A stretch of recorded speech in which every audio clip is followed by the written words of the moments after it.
Hello guys, कैसे हैं आप लोग। आई होप कि आप सभी लोग ठीक होंगे। मैं हूं अभिषेक और आप देख रहे हैं स्टडी विद अभिषेक। तो गाइस, आज है संडे और जैसा कि मेरा हमेशा वादा रहता है आप लोगों से कि अगर कोई जरूरी काम ना आ जाए, अगर मैं कहीं फंस ना जाऊं, तो आपको हर एक संडे के संडे एक प्रैक्टिस सेट जरूर मिलेगा। तो अभी मैं लेके आ गया हूं फुल प्रैक्टिस सेट नंबर 23, जिसमें कि इंडियन नेवी एमआर का जो एग्जाम होता है उसी टाइप के क्वेश्चंस में करवाने वाला हूं। हमेशा से करवाता हूं और प्रीवियस टाइम में भी मैंने जो क्वेश्चंस करवाए हैं फुल प्रैक्टिस सेट्स में, उसमें से काफी सारे क्वेश्चंस आए हैं। यहां पे मैं गणित, विज्ञान, सामान्य अध्ययन, जैसे सेक्शन ए सेक्शन बी करके होता है, उसी तरीके से करवाता हूं। जिन लोगों के लिए नया है उन्हें मैं बता रहा हूं, इसमें 50 क्वेश्चंस करेंगे लगभग 30 मिनट्स में हम लोग। और इसके लिए आज का मैंने जो लक्ष्य रखा है वो 28 का रखा है। तो अगर आप पहले से तैयारी कर रहे हैं और ज्वाइन कर चुके हैं हमारे चैनल को, तो जो भी आपने तैयारी की होगी उससे अगर आप 28 या उससे ज्यादा मार्क्स ला देते हो, नेगेटिव मार्किंग को ध्यान में रखना है, यानी 0.25 मार्क्स का नेगेटिव मार्किंग रहता है, तो समझना कि एग्जाम ही है, बिल्कुल एग्जाम की तरह, और उसको ध्यान में रखना। उसके बाद अगर आपका 28 प्लस आता है तो बहुत अच्छा है, बहुत अच्छी तैयारी है आपकी। और अगर आप नए जुड़े हैं और ज्यादा टाइम से आप नहीं कर रहे हैं तैयारी, तो कोई दिक्कत नहीं है, आपका कम मार्क्स स्कोर होता है तो भी कोई दिक्कत नहीं है। लेकिन कमेंट सेक्शन में कमेंट करके जरूर बताना लास्ट में कि आपका स्कोर कितना था और आप कहां से हो, ये मस्ट है, ये जरूर बताना। वीडियो को शुरू करने से पहले और भी चीजें आपको बता दूं कि जो बाकी के प्रैक्टिस सेट्स हैं यानी 22 तक, उसकी जो प्लेलिस्ट है उसका लिंक डिस्क्रिप्शन में आपको मिलेगा, तो वहां से जाकर के उन वीडियोस को भी देख सकते हैं। इनकेस आपको कोई दिक्कत हो, कोई कंफ्यूजन हो, तो कमेंट सेक्शन में कमेंट कर देना, और ये वीडियो अच्छी लगे तो लाइक और शेयर जरूर कर देना। चलिए शुरू करते हैं बिना किसी देरी के और चलते हैं सवालों की ओर। तो दोस्तों, जैसा आप देख रहे हैं ये navy MR full practice set number 23 है, बिल्कुल एग्जाम की तरह क्वेश्चंस इसमें सेट किए हैं मैंने। खासकर इसमें जो मैथमेटिक्स का पार्ट है उस पर बहुत ज्यादा ध्यान दिया है मैंने, क्योंकि मैथमेटिक्स बहुत ज्यादा जरूरी है। मैथमेटिक्स में भी स्कोर करना उतना ही जरूरी है जितना कि जनरल अवेयरनेस या फिर जनरल साइंस में, इसलिए उस पर भी ध्यान दिया है मैंने और काफी अच्छे क्वेश्चंस उसने रखे हैं। चलिए अभी शुरू करते हैं और सेक्शन ए सामान्य अध्ययन में पहला सवाल देखते हैं। पहला सवाल है, मैकमोहन लाइन किन देशों के बीच है? McMahon line is between which countries? Bharat और पाकिस्तान, भारत और चाइना, पाकिस्तान और श्रीलंका, और पाकिस्तान और चाइना। राइट आंसर इसके लिए हो जाएगा गाइस हमारा ऑप्शन नंबर बी, यानी कि भारत और चाइना। मैकमोहन लाइन जो है, मैकमोहन रेखा जो है, ये भारत और चाइना के बीच की रेखा है। आगे बढ़ते हैं, भारत की प्रथम महिला प्रधानमंत्री कौन थी? Who was the first women prime minister of India? Sarojini Naidu, Indira Gandhi, Sucheta Kripalani और शीला दीक्षित। राइट आंसर इसके लिए हो जाएगा गाइस ऑप्शन बी, यानी इंदिरा गांधी। भारत की पहली महिला प्रधानमंत्री इंदिरा गांधी थी। आगे बढ़ते हैं, ईरान की राजधानी क्या है? What is the capital of Iran? Paris, Kabul, Thimphu और तेहरान। राइट आंसर हो जाएगा गाइस ऑप्शन डी, यानी तेहरान। तेहरान जो है ईरान की राजधानी है। आगे बढ़ते हैं, फोर्थ क्वेश्चन है, लोकसभा में किस राज्य के सबसे अधिक सदस्य हैं?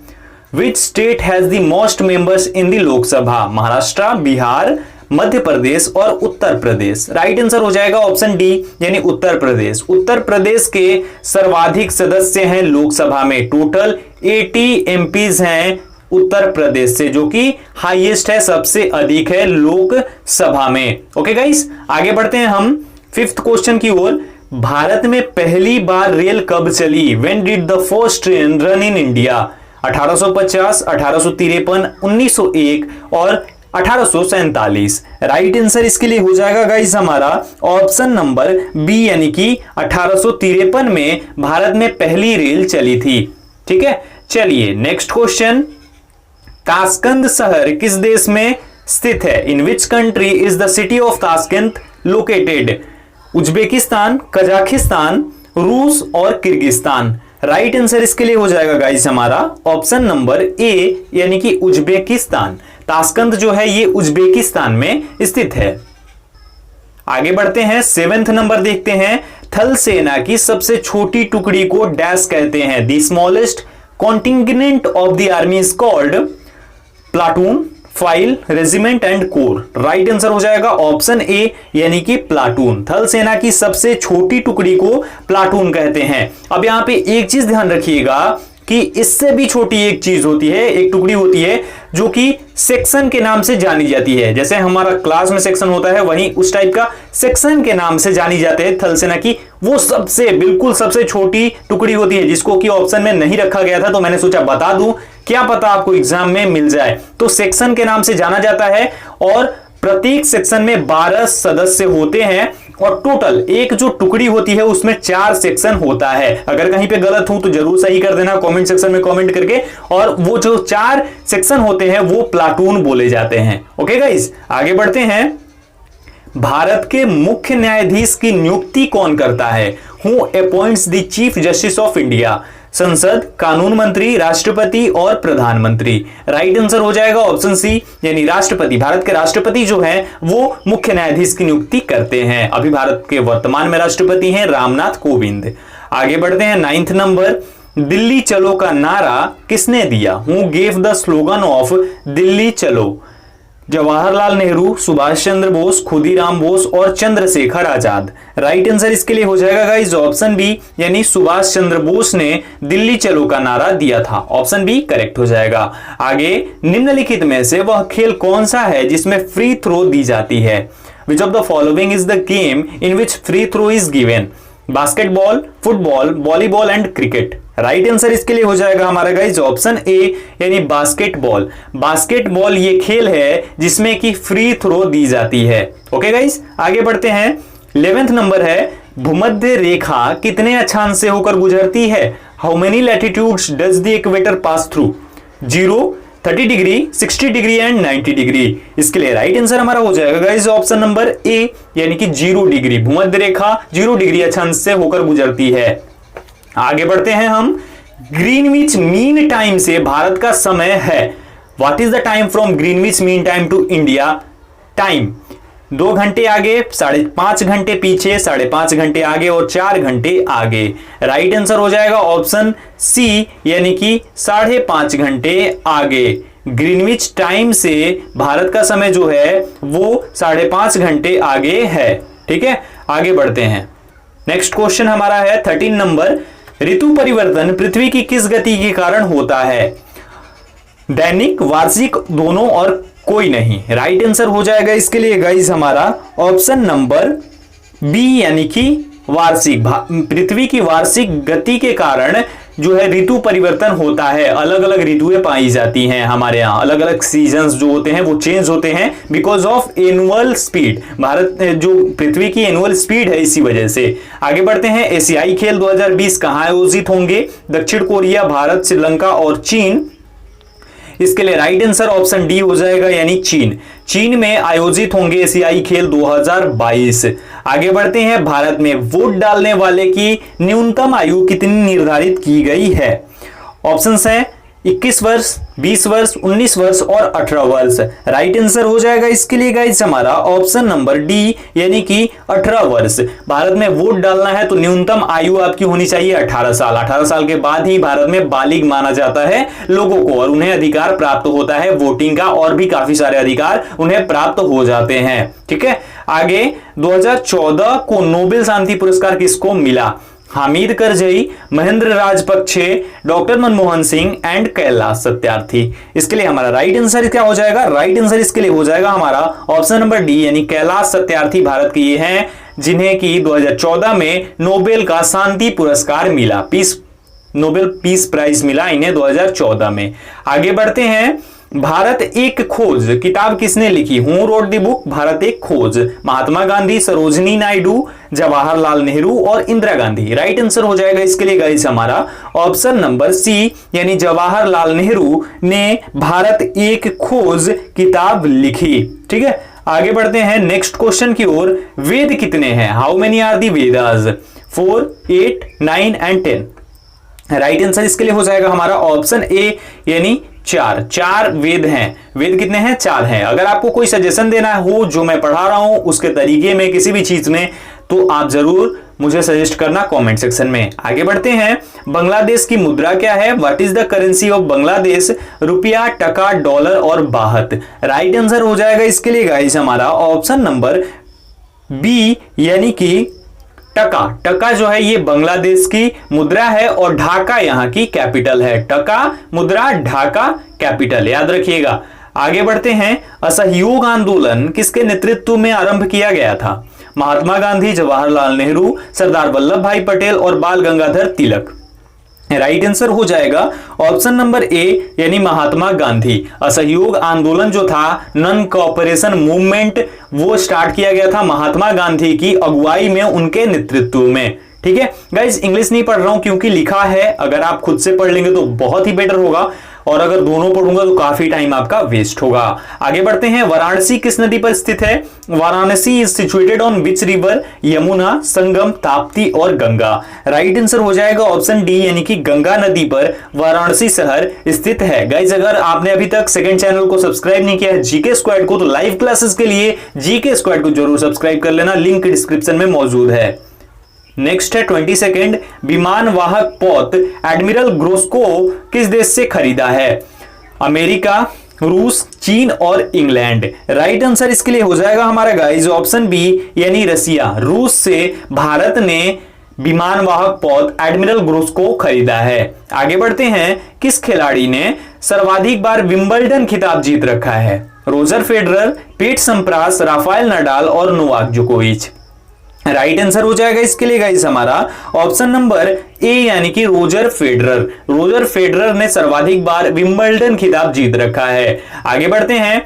पृथ्वी अपनी धुरी पर कितने अंश तक झुकी हुई है? Options 23.5 degree, 25 degree, 50 degree and 70 degree. Right answer इसके लिए हो जाएगा ऑप्शन ए, यानी 23.5 डिग्री तक झुकी हुई है पृथ्वी अपनी धुरी पर। ऑप्शन ए करेक्ट हो जाएगा। नेक्स्ट है 25 सर्वाधिक व्यस्त समुद्री व्यापार मार्ग निम्नलिखित में से कौन सा है?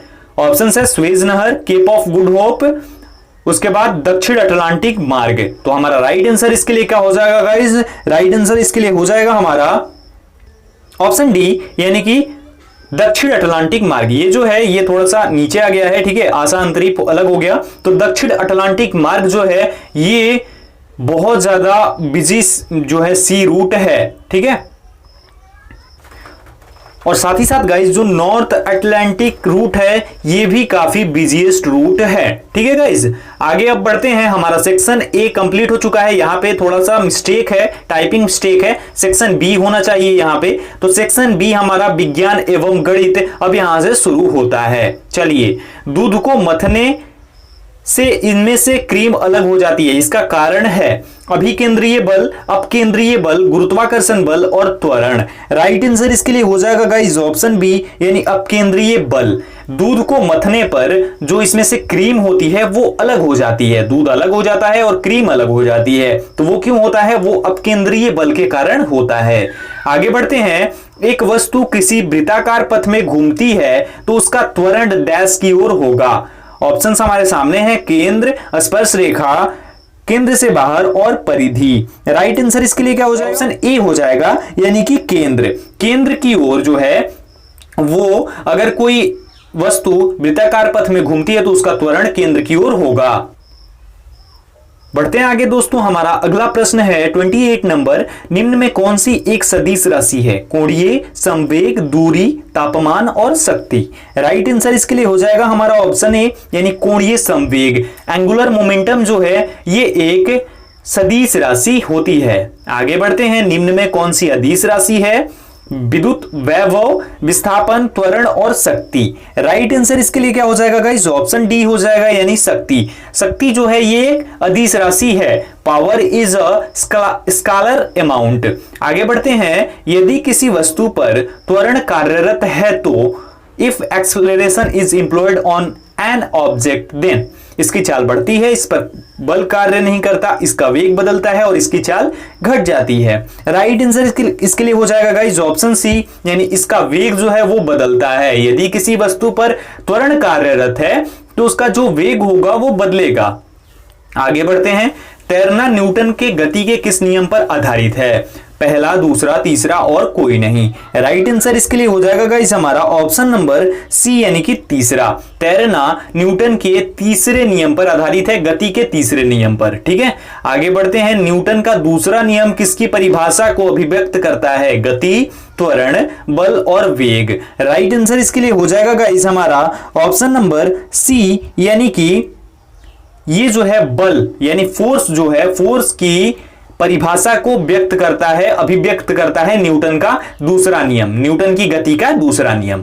आगे है जड़त्व आघूर्ण इंटू कोणीय त्वरण बराबर है बल, बलाघूर्ण, संवेग और कोणीय संवेग। राइट आंसर इसके लिए हमारा क्या हो जाएगा गाइस? ऑप्शन नंबर डी हो जाएगा, यानी कि ये जो है ये कोणीय संवेग के बराबर है, जड़त्व आघूर्ण और कोणीय त्वरण। Inertial moment and angular acceleration is equal to angular momentum. आगे बढ़ते हैं 34 नंबर। जड़त्व आघूर्ण निम्न में से किस कारक पर निर्भर करता है? घूर्णन अक्ष के सापेक्ष वस्तु के द्रव्यमान का वितरण, घूर्णन अक्ष की स्थिति, वस्तु का द्रव्यमान और उपरोक्त सभी। राइट आंसर इसके लिए हो जाएगा गाइस ऑप्शन नंबर डी, यानी उपरोक्त सभी के आधार पर जड़त्व आघूर्ण जो है उसका कारक निर्भर करता है। आगे बढ़ते हैं 35 नंबर। जब हम पानी में खड़ी हुई नाव से कूदते हैं तो वह खिसकती है, आगे की ओर, पीछे की ओर यथास्थिति बनी रहती है और इनमें से कोई नहीं। राइट आंसर ऑप्शन बी हो जाएगा, पीछे की ओर जो है वो खिसकती है जब हम पानी में खड़ी नाव से कूदते हैं। तो गाइस अगर आप कभी नाव पे बैठे हैं तो आपने जरूर ये फील किया होगा, अदरवाइज अगर नहीं बैठे हैं तो जरूर एक बार बैठिएगा, नाव से कभी घूमिएगा और उसके बाद उतरिएगा। अगर नहीं घूमना है तो वो भी ठीक है, बस उस पे अगर कोई नाव खड़ी है पानी में तो उस पे जाकर के और आप उतरिएगा, आपको पता चल जाएगा। ठीक है, अगर प्रैक्टिकली करना चाहते हैं तो। आगे 36 नंबर। वास्तविक वस्तु का आभासी प्रतिबिंब बनता है उत्तल दर्पण में, समतल दर्पण में, अवतल दर्पण में और इनमें से सभी में। राइट आंसर हो जाएगा ऑप्शन नंबर बी, यानी कि समतल दर्पण में वास्तविक वस्तु का आभासी प्रतिबिंब बनता है। Okay guys, 37 number. वास्तविक वस्तु का हमेशा सीधा प्रतिबिंब बनाने वाला दर्पण होता है समतल, उत्तल, अवतल, समतल अवतल, उत्तल अवतल और समतल उत्तल। राइट आंसर इसके लिए क्या हो जाएगा हमारा? ऑप्शन नंबर डी हो जाएगा, यानी कि समतल तथा उत्तल। प्लेन और कॉन्वेक्स जो लेंस है ये जो है ये वास्तविक वस्तु का, सॉरी लेंस नहीं मिरर, वास्तविक वस्तु का हमेशा सीधा प्रतिबिंब बनाता है। क्या करता है? वास्तविक वस्तु है उसका सीधा प्रतिबिंब कौन सा? समतल और उत्तल बनाता है। आगे है वास्तविक प्रतिबिंब की प्रकृति कैसी होती है? उल्टा, सीधा, सीधा और उल्टा, इनमें से कोई नहीं। राइट आंसर हो जाएगा गाइस ऑप्शन नंबर ए, यानी कि उल्टा। वास्तविक प्रतिबिंब अगर बनेगा तो उसकी जो प्रकृति होगी वो हमेशा उल्टा होगी, क्योंकि वो रिफ्लेक्ट करेगा और रिफ्लेक्शन उल्टा ही होगा। ठीक है, चलिए आगे 39 नंबर। वस्तु से छोटा प्रतिबिंब बनाता है उत्तल दर्पण, अवतल दर्पण, समतल दर्पण और उत्तल दर्पण और आंसर हो जाएगा गाइस ऑप्शन नंबर डी, यानी कि उत्तल दर्पण और अवतल दर्पण जो है ये वस्तु से छोटा प्रतिबिंब बनाता है। ठीक है, convex mirror and concave mirror creates a smaller image than the object. अब यहां से मैथमेटिक्स हमारा शुरू होता है, तो अच्छे से देखिएगा मैथमेटिक्स के क्वेश्चंस को। पहला क्वेश्चन है, यदि a बाई बी इज 7/3 हो तो 3a plus 4b by 3a minus 4b का मान क्या होगा? तो यहां पे ऑप्शंस आपके सामने है, बोल क्या रहा है कि a बाई बी 7 और 3 है, तो a इज इक्वल टू 7 हो गया हमारा और b इज इक्वल टू 3 हो गया हमारा। यहां पे क्लियर है, क्योंकि यहां पे a की जगह पे 7 है और b की जगह पे 3 है। क्लियर है इतना? अब आगे देखिए, आगे गाइस यहां पे देखिए 3 में अगर हम मल्टीप्लाई कर दें 7 से और प्लस कर दें 4 इंटू बी का मान कितना है हमारा? 3 है, तो 3 और बाई कर दें हम यहां पे 3 इंटू फिर से ए का मान हम रख देंगे 7 और माइनस 4 यानी 4 इंटू और बी का मान रख देंगे 3। क्लियर है? इतना समझ में आ गया। अब हमें क्या करना है? एक और स्टेप करना है, तो 3 में जब हम 7 से मल्टीप्लाई करेंगे तो 21 आ जाएगा एंड प्लस इसमें ऐड कर देंगे हम 4 में 3 से किया मल्टीप्लाई तो 12 आ गया और बाई हम कर देंगे सेम चीज। अगर ये चीज सेम करेंगे, सिर्फ माइनस करना है, तो 21 माइनस 12 आ गया। तो यहां पे हमारा क्या हो जाएगा, 12 और 21 को ऐड करेंगे 33 हो जाएगा, और 22 हमारा हो जाएगा 9। तो 33/9 हो जाएगा हमारा राइट आंसर, 33/9 हो जाएगा। राइट आंसर क्या हो जाएगा, ऑप्शन बी 33/9।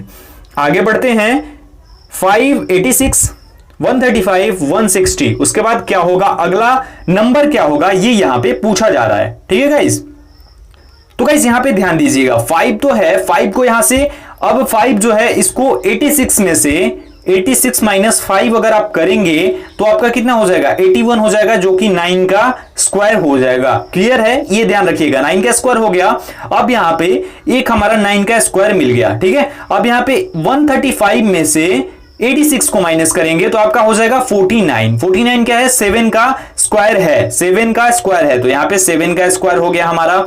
आगे बढ़ेंगे हम, 160 में से अगर हम 135 को माइनस करेंगे तो हमारा 25 आ जाएगा, 25 आ जाएगा। 25 का अगर हम करेंगे, निकालेंगे तो 5 का स्क्वायर आ जाएगा हमारा। तो अब कितना हो गया, 9 का स्क्वायर, 7 का स्क्वायर और 5 का स्क्वायर, ये 3 आ गया हमारे सामने। अब इसको आगे अगर हम बढ़ाते हैं तो हमारा क्या हो जाएगा, 3 का स्क्वायर। तो 160 में अगर हम 3 का स्क्वायर ऐड कर देंगे तो हमारा राइट आंसर आ जाएगा। That means our right answer is option A, 160 plus 9 is equal to 169। यानी कि 160 प्लस 9 को ऐड करेंगे तो हमारा 169 आ जाएगा, क्योंकि यहां पे 9 का स्क्वायर, उसके बाद घटते जा रहा है, 7 का स्क्वायर आ रहा है, उसके बाद 5 का स्क्वायर आ रहा है, और सेम टू सेम यहां पे 3 का स्क्वायर हमने मान लिया। तो 3 का स्क्वायर, अगर 3 का स्क्वायर करेंगे तो हमारा 160 प्लस 3 का स्क्वायर करेंगे 9 होगा, 169 हो जाएगा। आगे बढ़ते हैं, लगातार 12 तक प्राकृतिक संख्याओं का योग बताओ।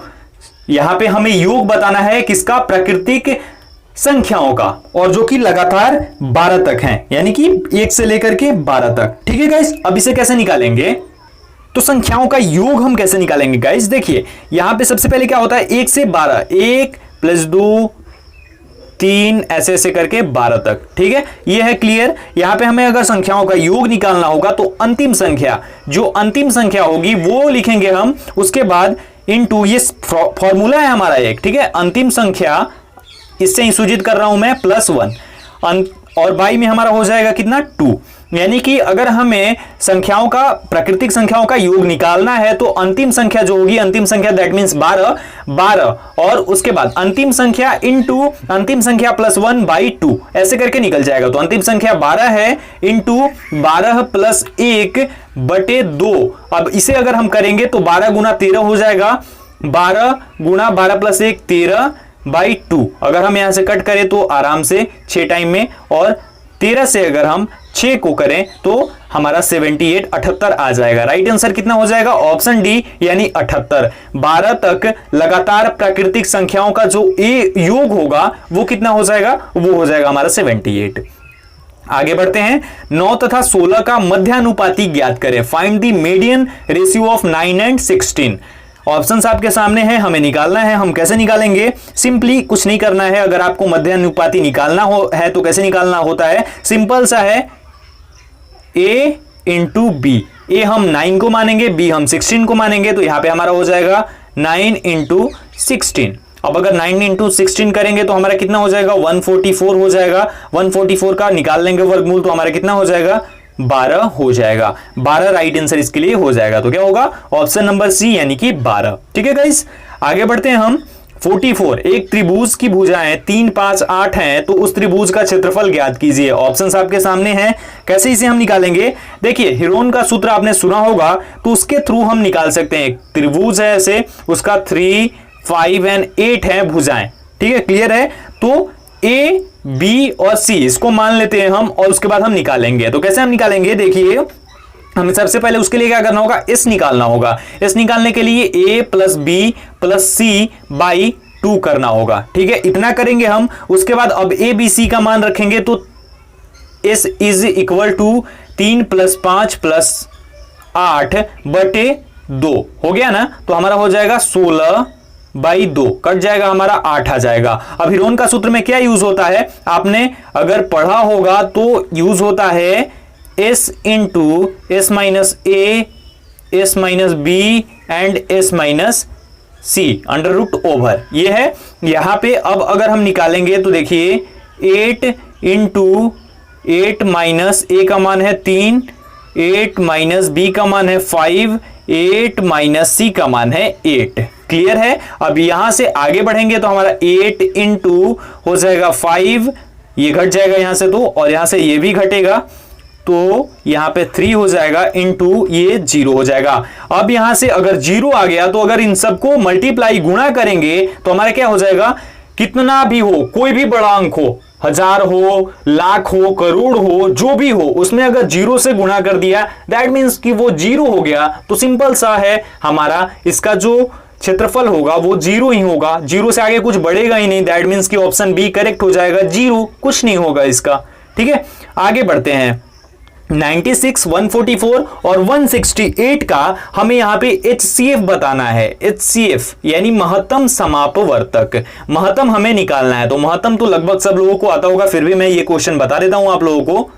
तो देखिए गाइस, क्या करेंगे हम 96 को सबसे पहले तोड़ेंगे। 96 को अगर हम तोड़ते हैं तो हमारा हो जाएगा 2 into 2 into 2 into 2 into 2 into 3।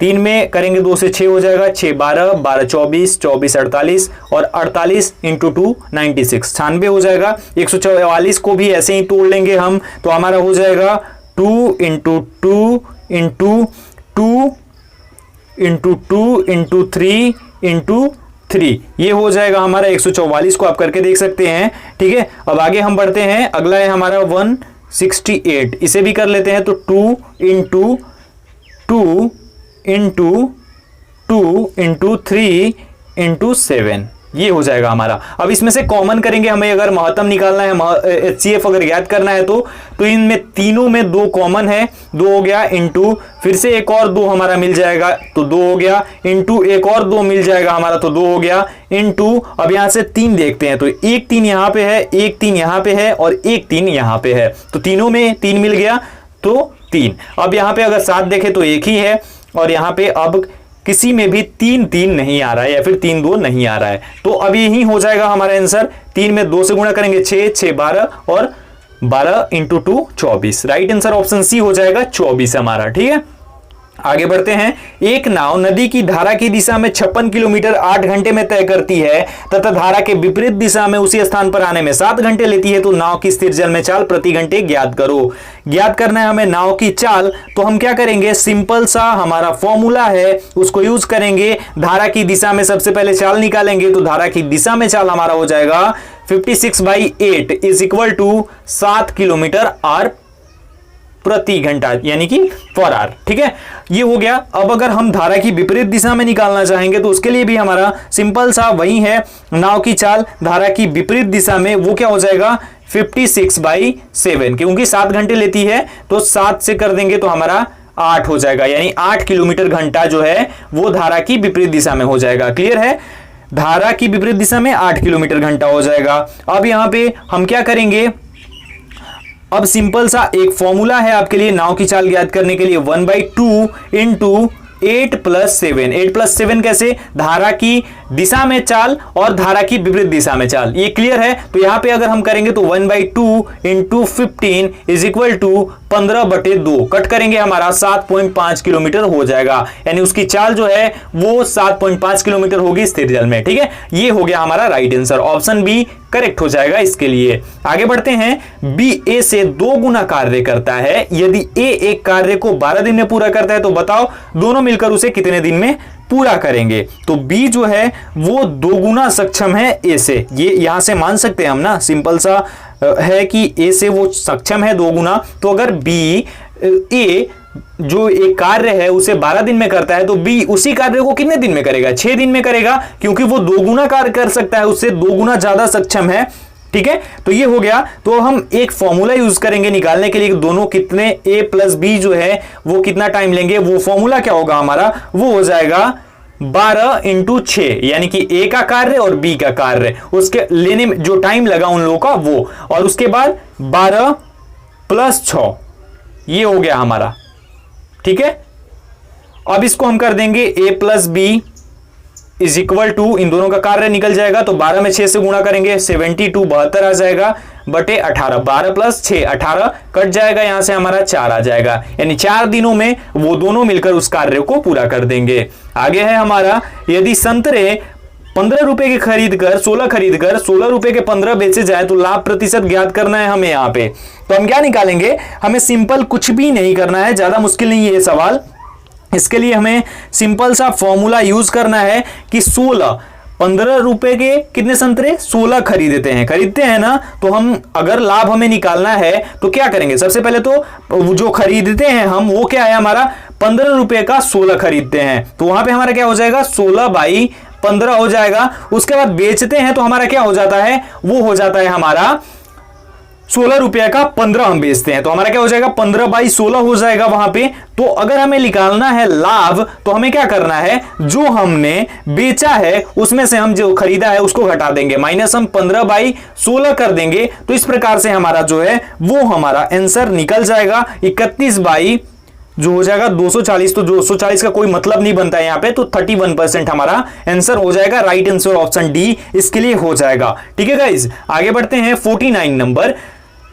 1,75,616 का घनमूल हमें निकालना है, यानी क्यूब रूट निकालना है 1,75,616 का। ये एक अंक दिया गया है, इसका निकालना है और ये एक बहुत बड़ा अंक है। इसे हम कैसे निकालेंगे ये यहां पे ध्यान रखिए। तो इसे तोड़ना पड़ेगा हमें। तोड़ने के लिए हम कैसे तोड़ेंगे, देखिए 2 इंटू मैंने तोड़ रखा है, मैं आप लोगों को बता रहा हूं, आप खुद भी तोड़ करके देख सकते हैं, बिल्कुल यही होगा 2 into 2 into 2 into 2 into 2 into 2 into 2 into 2 into 2 हो गया। उसके बाद हमारा हो जाएगा इंटू 7 इंटू 7 इंटू 7, इसको मल्टीप्लाई करके आप देख लीजिएगा। यहां पे 1 3 हो गया, 1 2 हो गया, मतलब कि 3 का समूह में, और उसके बाद क्यूब के लिए 3 का लेते हैं, उसके बाद यहां पे एक और हो गया और उसके बाद एक और हो गया और ये भी हो गया 7। ठीक है, तो हम क्या करेंगे 2 का क्यू इंटू 2 का क्यू इंटू 2 का क्यू इंटू 7। ठीक है, हो गया हमारा। तो यहां पे देखिए 2 ले लेंगे, 2 ले लेंगे, 2 ले लेंगे इंटू 7 ले लेंगे यहां पे। ठीक है गाइज, 7 ले लेंगे तो हमारा कितना हो जाएगा, 7 में 2 से करेंगे 14, 7 दूनी 14, 14 दूनी 28 और 28 दूनी 56, यानी 56 जो है हमारा राइट आंसर हो जाएगा। Option number C correct answer हो जाएगा। आई होप कि आप लोगों को पसंद आ रहा होगा ये वीडियो। लास्ट क्वेश्चन हमारे सामने है 50 नंबर। 2500 रुपए का 4 वर्ष का 5% की दर से साधारण ब्याज कितना हो जाएगा। ऑप्शंस आपके सामने है, राइट आंसर बताना है। तो ये साधारण ब्याज यानी सिंपल इंटरेस्ट पूछा जा रहा है। आगे मैं आप लोगों को अच्छे से पढ़ाने वाला हूं सिंपल इंटरेस्ट को, लेकिन अगर आपको थोड़ा सा भी आता है तो आपने ये बेसिक रूल जरूर पढ़ा होगा। साधारण ब्याज के लिए क्या हो जाता है हमारा, साधारण ब्याज जो हो जाता है हमारा, उसके लिए हो जाता है जो हमारा मूलधन दिया गया है, मूलधन इंटू दर इंटू जो है हमारा मूलधन इंटू दर इंटू समय, यानी कि जो हमारा मूलधन दिया गया उसके बाद दर हो गया और समय बाई 100 हम कर देंगे। तो हमारा मूलधन कितना है 2500 है, इंटू हमारा दर कितना है 5% है और हमारा समय 4 साल का होता है, बाई हम 100 कर देंगे। इसको अगर हम कट करेंगे यहां से तो हमारा हो जाएगा 25 में अगर हम मल्टीप्लाई करेंगे 25 से तो हमारा 125 हो जाएगा और 125 को 4 गुना करेंगे तो हमारा हो जाएगा 500, यानी कि राइट आंसर हमारा कितना हो जाएगा 500 रुपया हो जाएगा। यानी 2500 का 4 वर्ष में 5% की दर से साधारण ब्याज जो होगा वो 500 रुपया होगा। ठीक है गाइस, तो ये हमारा आज का फुल प्रैक्टिस सेट था, प्रैक्टिस सेट नंबर 23। थोड़ा सा टाइम ज्यादा लगा हम लोगों का और लगेगा ही, क्योंकि आपको सब कुछ अच्छे से समझाना है तो टाइम तो लगेगा ही, लेकिन बिल्कुल एग्जाम की तरह क्वेश्चंस मैंने सेट किए थे। आई होप आपको वीडियो पसंद आई होगी। अगर आपको वीडियो पसंद आई हो तो वीडियो को लाइक और शेयर जरूर करना, चैनल पे नहीं हो तो चैनल को सब्सक्राइब भी जरूर कर लेना। इंस्टा आईडी टेलीग्राम आईडी आपकी स्क्रीन पर है, जरूर जाके ज्वाइन करना, दोनों का लिंक डिस्क्रिप्शन में मौजूद है। मेरे सेकंड चैनल का भी लिंक डिस्क्रिप्शन में मौजूद है, उसे भी जाकर के जरूर ज्वाइन करना। मिलता हूं एक और वीडियो के साथ, तब तक अपना ख्याल रखिए, अपनी फैमिली का ख्याल रखिए। Thank you so much guys.